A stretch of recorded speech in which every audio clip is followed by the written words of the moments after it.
الجزائر تستعيد موهبة صاعدة من المغرب، ولاعب من تشيلسي يقرر تمثيل الخضر.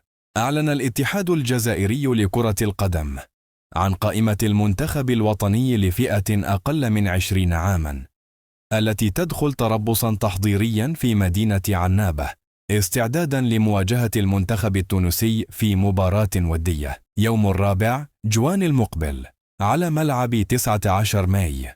واستدعى المدرب رزيق ندر قائمة تضم 28 لاعبا انضم إليها لأول مرة اللاعبون المغتربون، حيث سيتواجد 11 لاعبا من أندية أوروبية مختلفة، بينما سيطر لاعبو أندية الرابطة المحترفة الأولى على القائمة.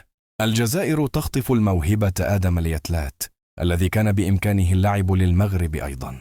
من بين اللاعبين الذين تم استدعاؤهم من طرف المدرب نادر رزيق لمنتخب الجزائر أقل من 20 سنة، الظهير الأيسر آدم ليتلات من مواليد 2008، ظهير ويست بروميتش البيون الإنجليزي من أب جزائري وأم مغربية، كان مطلوب حتى من المنتخب الإنجليزي أقل من 20 سنة.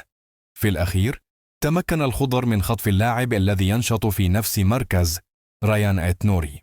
جليل كونتي يلعب لصالح تشيلسي 16 عاما. آدم ليتلات يلعب لنادي ويست بروميتش البيون 16 عاما. مدرب منتخب الجزائر تحت 20 عاما نادر رزيق يستدعى عدة لاعبين جدد إلى التربص التحضيري بمدينة عنابة تحسبا للمباراة الودية أمام المنتخب التونسي، من بينهم 3 لاعبين محترفين في إنجلترا. زيد بيتك يلعب مع برمنغهام 18 عاما.